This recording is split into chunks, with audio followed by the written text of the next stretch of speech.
വേണ്ടി എല്ലാവരും കാത്തിരിക്കുന്ന ഒരു ഘട്ടത്തിലാണ് ഇങ്ങനെ ഒരു വാർത്ത പുറത്തു വരുന്നത്. ഇത് പുരാവേശത്തിന് ഒരല്പം മങ്ങലേൽപ്പിക്കുമെന്ന കാര്യത്തിൽ തർക്കമില്ല. എന്തായാലും ഈ ആളുകൾ എല്ലാവരും പൂർണ്ണ ആരോഗ്യവാന്മാരായി തിരിച്ചു വരുമെന്ന് നമുക്ക് പ്രതീക്ഷിക്കാം. പക്ഷേ ഇപ്പോൾ നവമി നൽകുന്ന വിവരമനുസരിച്ച് 40 തൊഴിലാളികൾക്ക് പരിക്കേറ്റിരിക്കുന്നു. 40 തൊഴിലാളികളിൽ 3 പേരുടെ നില ഗുരുതരമാണ് എന്ന് പറയുന്നു. അവരെ പെട്ടെന്ന് തന്നെ മെഡിക്കൽ കോളേജിലേക്ക് മാറ്റാൻ കഴിഞ്ഞിട്ടുണ്ട്. സമീപത്ത് അവിടെ അതിനൊക്കെയുള്ള സൗകര്യമുണ്ട് എന്നത് ഒരല്പം ആശ്വാസം പകരുന്നു.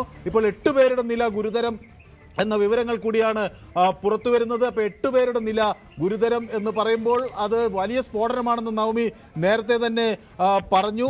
പൂരാഘോഷങ്ങളുടെ ഏറ്റവും വലിയ ഒരു ആകർഷണീയത എന്ന് പറയുന്നത് ഈ വെടിക്കെട്ടാണ്. അപ്പോൾ അതിൻ്റെ ഭാഗമായി വെടിക്കെട്ട്, സാമ്പിൾ വെടിക്കെട്ട് 24 നടക്കും എന്ന തരത്തിൽ ആളുകൾ അടുത്ത ദിവസങ്ങളിൽ അതിനായുള്ള ഒരു കാത്തിരിപ്പായിരുന്നു.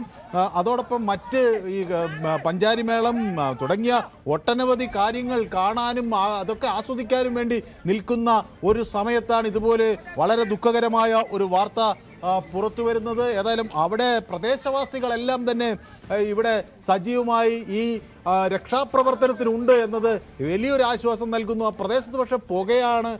ആളുകൾക്ക് ആ അന്തരീക്ഷത്തിൽ മുഴുവൻ കാഴ്ച തന്നെ മറയുന്ന തരത്തിലേക്കുള്ള പുക ഉയർന്നതിൻ്റെ നമുക്ക് കാണാൻ കഴിയും. പോലീസുണ്ട്, രക്ഷാ സംവിധാനങ്ങൾക്കായി മറ്റാളുകളെല്ലാം അവിടെ ഓടിക്കൂടിയിട്ടുണ്ട്.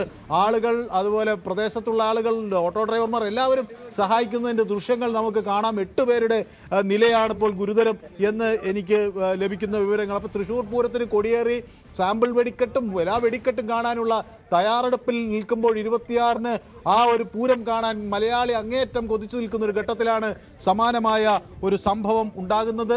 അപ്പോൾ നവമി, ഇതിൽ ഇനി രക്ഷാപ്രവർത്തനങ്ങൾ ഏറെക്കുറെ പൂർത്തിയായോ? എല്ലാവരെയും ആശുപത്രികളിലേക്ക് എത്തിക്കാൻ കഴിഞ്ഞോ? അവിടെ നിന്ന് ലഭിക്കുന്ന വിവരങ്ങൾ മറ്റെന്തൊക്കെയാണ്? മനു, എന്തായാലും ആളുകളെ എത്രയും വേഗം ആശുപത്രിയിൽ എത്തിക്കാനുള്ള ശ്രമമാണ് നടന്നുകൊണ്ടിരിക്കുന്നത്. 40 തൊഴിലാളികൾ, ഇപ്പോൾ പരിക്കേറ്റതിൽ 40ഓളം തൊഴിലാളികൾ എന്നാണ് അറിയാൻ സാധിക്കുന്നത്.